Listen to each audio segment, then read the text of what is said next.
Hi everyone. ఈరోజు time and వర్క్లోని మరొక concept చూద్దాం.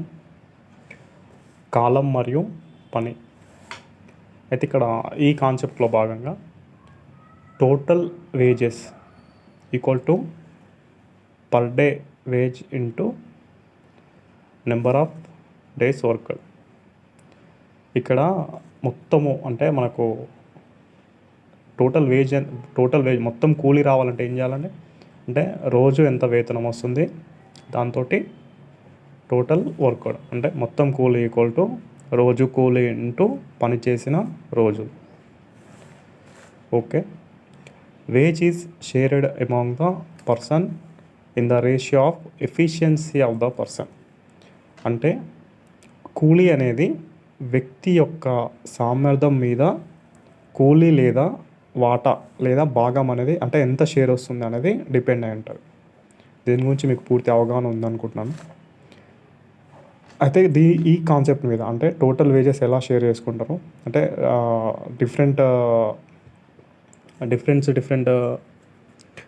కాన్సెప్ట్స్ అనేవి ఉంటాయి. ఫస్ట్ ఒక క్వశ్చన్ని ఈ షార్ట్ రూపంలో చూద్దాం.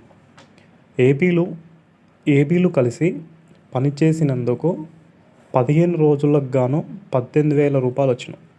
అంటే ఏబీలు కలిసి పనిచేశారండి, వాళ్ళకు 15 డేస్కి 18,000 రూపీస్ వచ్చినాయి.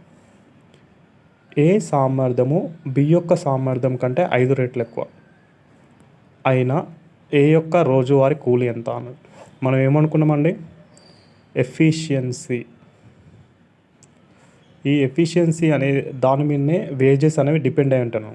ఏ ఏబీల సామర్థ్యాలు ఎంత ఉన్నాయండి అంటే ఏ యొక్క సామర్థ్యము బి యొక్క సామర్థ్యం కంటే 5 రెట్లు ఎక్కువ. అంటే ఏ సామర్థ్యము 5 ఉంటే బి సామర్థ్యము 1 ఉంటుంది.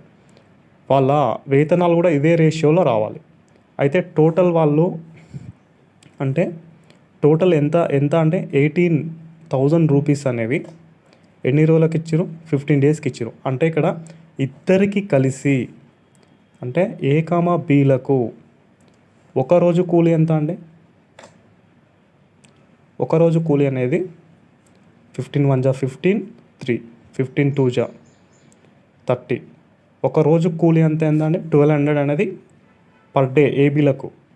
కానీ మొత్తం సామర్థ్యం ఎంత అంటే ఏబీలది 6 పార్ట్స్కి 1200 అయితే మనకి ఎవరిది కావాలండి, ఏ సామర్థ్యకు అనుకూలంగానే కదా మనకు వేతనాలు వచ్చేది.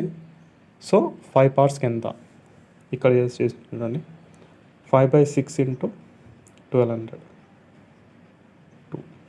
ఒకరోజు ఏ యొక్క వాటా లేదా కూలీ ఎంత అండి 1000 రూపీస్. Thank you.